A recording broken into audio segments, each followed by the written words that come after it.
What if the busiest city you know is built directly on top of a secret archive no one is allowed to open? Stay with this, because what's buried under your feet can change who controls a story. Keep watching, because cities don't just hide pipes and tunnels, sometimes they hide memory. Modern megacities grow layer by layer, each generation building over the last. Streets become foundations. Foundations become forgotten floors.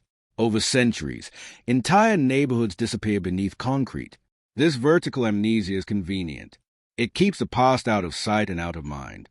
But in rare cases, what gets buried is not just old stone, it's old knowledge. Urban archaeologists and underground engineers sometimes report sealed chambers beneath transit tunnels, maintenance corridors, and abandoned utility shafts. These spaces do not match known building plans. Their walls are older than the city above them. Their layout suggests intentional design rather than accidental voids.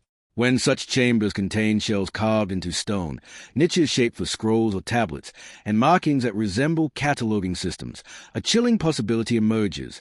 These are not storage rooms. They are archives. Why would an archive be hidden beneath a city? Because cities are permanent. Libraries burn. Archives get looted. But cities rarely move. By embedding knowledge beneath the infrastructure of daily life, ancient planners could protect information through centuries of war, regime change, and disaster. The archive becomes invisible precisely because life continues above it. People commute, shop, and sleep unaware that beneath their routines lies a record of forgotten eras. The construction of a megacity over such a site is rarely accidental. Often, powerful institutions choose to build over strategically important locations. Control the surface, and you control access to what lies beneath. Over time, the original purpose of the underground structure fades from public memory. New maps omit it. Blueprints are updated. The archive becomes a rumor, a story told by engineers and workers who stumble upon sealed doors and are instructed not to open them.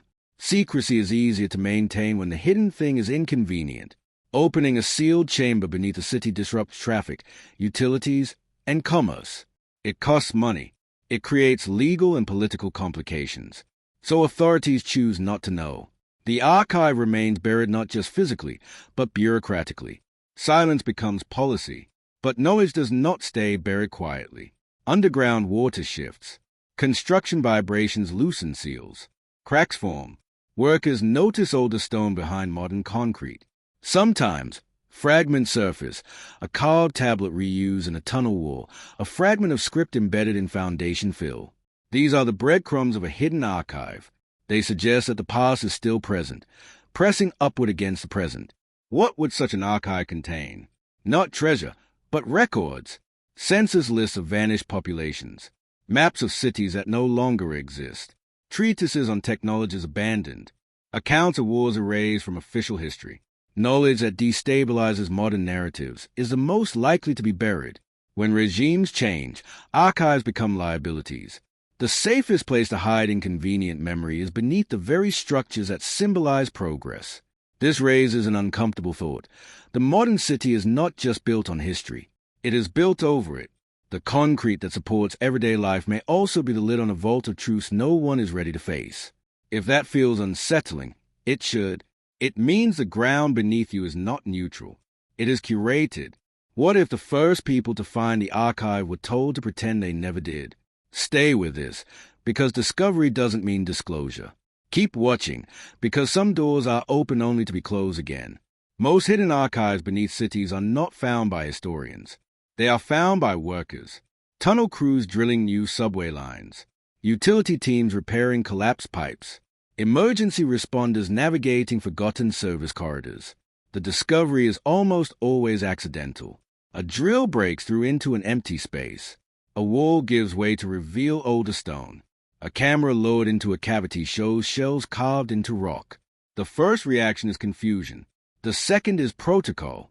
Modern cities operate on layers of jurisdiction. When an anomaly is found underground, the site is reported up the chain. Engineers assess structural risk. Authorities secure the area. Access is restricted for safety.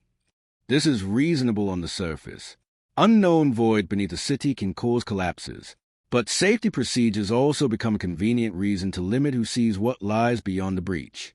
The space is documented quickly, selectively, and then sealed. There's a pattern in these rediscoveries. The initial team is often replaced by a specialized unit. The site is reclassified. Official reports describe the space in neutral terms: subsurface chamber, historical void, non-essential cavity. Any hint of archival function is softened or omitted. The shells become architectural features. The markings become decorative elements. Language neutralizes significance. By the time the public hears of the discovery, it has already been stripped of mystery.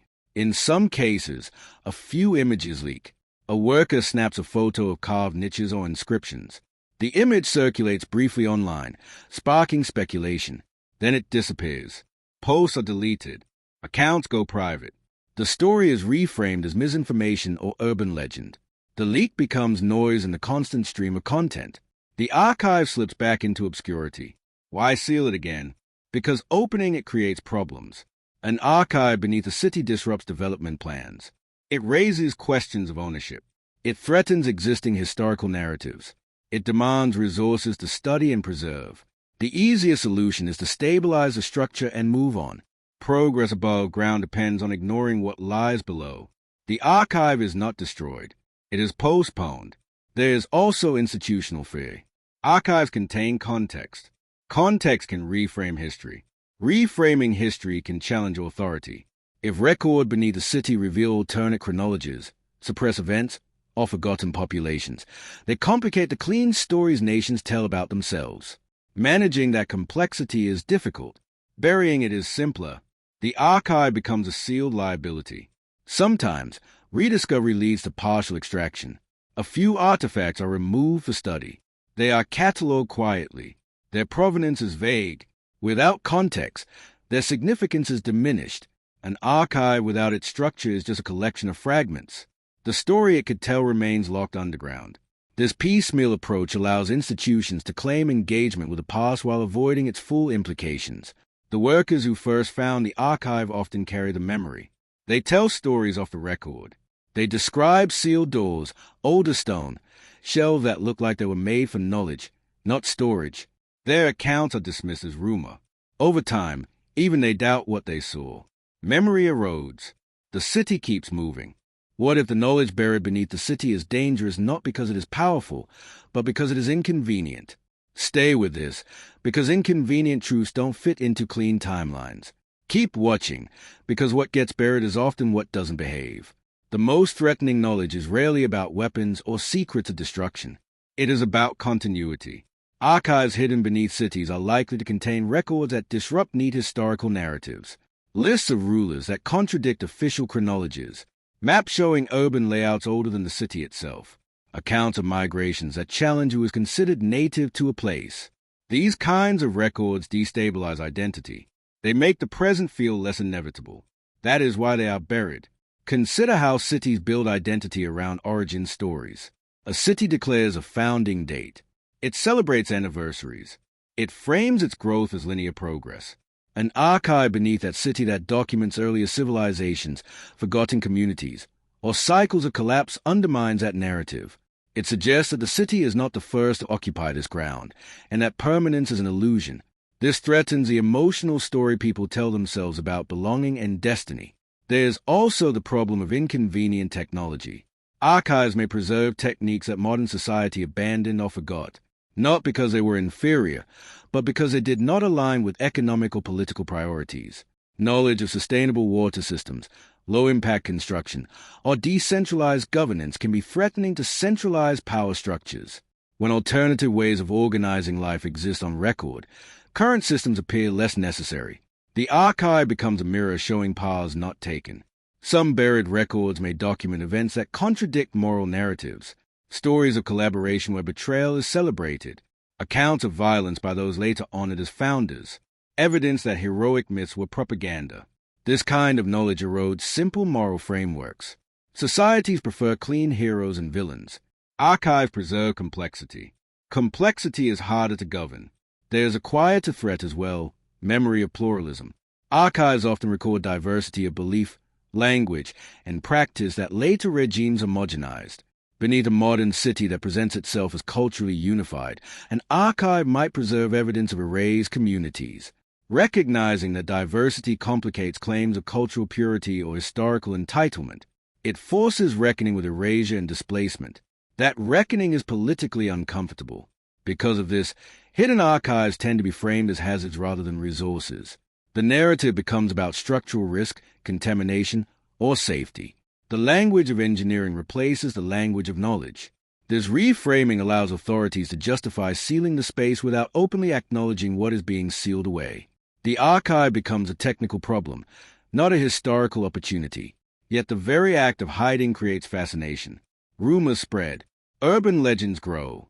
The idea of forbidden knowledge beneath familiar streets captures imagination. People sense that something important is being avoided. This intuition fuels speculation, conspiracy, and myth. When official channels refuse to engage openly with hidden archives, they create the conditions for mistrust. The archive's power lies not just in what it contains, but in the fact that it is buried. It becomes a symbol of suppressed memory. The city above becomes a symbol of curated progress. The two exist in tension. Every construction project that digs deeper risks exposing what was meant to remain hidden. The deeper cities go, the closer they come to their own buried contradictions. What if opening the archive is the most dangerous moment of all? Stay with this, because revelation creates ripples no one can fully control. Keep watching, because some doors are open only long enough to confirm they should stay closed. When a hidden archive beneath a city is briefly opened, the atmosphere changes immediately. The space feels heavier, not because of the air, but because of implication. Workers become quiet. Officials become cautious. The discovery is no longer just an engineering issue. It becomes a narrative problem. What is found must be interpreted, and interpretation carries political weight. Initial documentation is often rushed. Photographs are taken quickly. Measurements recorded. A few items removed for preservation. The archive is framed as fragile, at risk of collapse, or threatened by moisture. These claims may be true. Underground spaces are unstable. But urgency also creates a window for selective preservation. What is chosen to be saved shapes what the archive will be known for. What is left behind shapes what it will never say. There is often a moment of internal debate. Scholars argue for full excavation and study. Administrators argue for safety and cost. Developers argue for continuity of construction. The archive sits at the intersection of knowledge, money, and power. Knowledge wants time. Money wants speed. Power wants control. Time loses.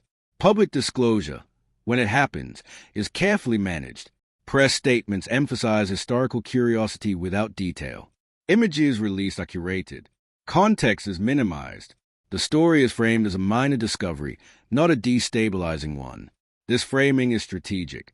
If the archive is presented as marginal, public interest fades quickly. Without sustained attention, the site can be resealed with little resistance. There are cases where a small exhibition is created from extracted fragments. A few artifacts are displayed in a museum with vague labels. The archive becomes an aesthetic experience rather than a narrative challenge. Visitors admire the craftsmanship without confronting what the records imply. The underground context is lost. The power of the archive is neutralized by decontextualization. The sealing of the site is often permanent. Reinforcement is poured. Walls are rebuilt. Access points are removed from maps. The city resumes its rhythm. The archive returns to silence. Officially, it is preserved. In practice, it is forgotten again. The act of opening becomes a brief interruption in the city's forward momentum, quickly smoothed over. For those who saw the archive before it was sealed, the memory lingers. They know something important is there, inaccessible. This creates a quiet tension between lived experience and official narrative. The city above becomes a kind of cover story. Everyday life continues on top of unresolved knowledge. The archive becomes a secret held by infrastructure. The irony is that sealing the archive increases its symbolic power. What is hidden feels important. The city becomes a monument built over unanswered questions. Progress is built on postponement.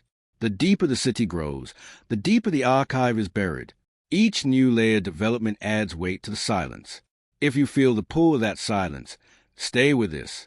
Part 5 brings us full circle. Why hidden archives beneath cities matter now, and what it means to live above knowledge we choose not to face. Here's Part 5 final. continuing seamlessly with a strong hook plus short CTA right after, no headings, and a short CTA at the end, so all 5 parts merge into one full script. What if the city you walk through every day is standing on answers you were never meant to ask for? Stay with this, because silence beneath your feet is not emptiness. Keep watching, because buried knowledge shapes the future whether we face it or not. A hidden archive beneath a modern megacity is more than a forgotten room of stone. It is a reminder that progress often moves forward by building over unresolved questions. The city becomes a symbol of momentum, while the archive becomes a symbol of pause. One is celebrated, the other is sealed. Together, they reveal how societies choose convenience over complexity. Living above buried knowledge changes nothing on the surface at first. Trains still run, markets still open, towers still rise. But something shifts in how we understand place. The city is no longer just a present. It is a stack of decisions. Each layer reflects what a generation chose to remember and what it chose to ignore. The archive is not just beneath the streets.